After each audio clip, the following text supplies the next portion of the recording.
up in a small town in Ohio, Rocky River, Ohio. My father had a 5-person machine shop during the good times. We got down to 2 people, just him and me, in the tough times. So first summer, it's like take out the scrap metal. Second summer, learn how to weld. Third summer, paint. And then finally, when I got older, I could work on the machines.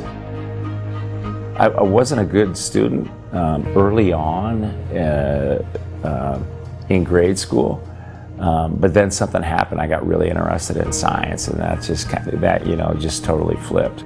My mother was a school teacher. She taught gym and health at a girls' Catholic school, and then she walked across the street to the boys' high school and coached the boys' 9th grade wrestling team. I remember when I played football, and we'd be in the huddle, and we'd be on a Friday night, and you could hear from the stands. My mom, now they'd take her away in a straitjacket.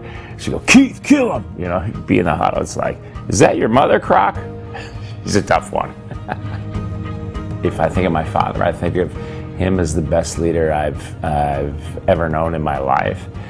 He certainly modeled one heck of a work ethic. He also took a gamble and started his own machine shop at the age of 40. He also taught me range and respect for others. I'll never forget, I was like a 15-year-old guy, and we're driving into the machine shop, and I said to him, everybody just loves you, Dad. I mean, why? What's your secret? He pulls over in a parking lot, puts on the brake. He's a good German guy, and he just goes, "When you're with the Pope, you pray. When you're with a drunkard, you drink. Every thing between goes, but always be yourself." And so what I learned from him is the range and respect other people, but maintain your integrity. I'll never forget, I was at Harvard Business School, and I went into a professor who was the preeminent leadership professor. It was tough to get an appointment with him. I go in his office. He goes, "What do you want?" I go, "I just have one question." He goes, "What is it?" I go, "What makes a great leader?" And he goes, "Close your eyes." So of course I did it. Your eyes closed, my eyes are closed. Now, think as fast as you can. Who's the most natural leader that just pops in your mind right now? You got it? Got it.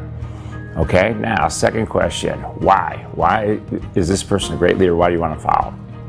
Got it? I go, "I got it." Now open your eyes. And he goes, "I don't know the answer to question 1, but I know the answer to number 2. I bet that person is fun to be around. I bet that person probably has a great sense of humor." I go, "Absolutely." And he goes, "Just out of curiosity, who's 1? I go, "It's my father. He's the funnest guy I know. He's the funniest guy I know." My dad passed about 15 years ago. And I know he's up there just laughing, probably just having a good old Boilermaker, a beer and a shot. And I'll tell you, I'd give all the tea in China if you could be sitting right here with me just for 15 minutes. But I know his spirit is there, because I certainly learned a ton from him. And I remember when he passed.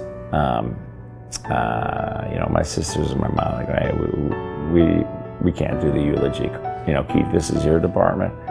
And it was the hardest thing I've ever done, but the best thing I've ever done.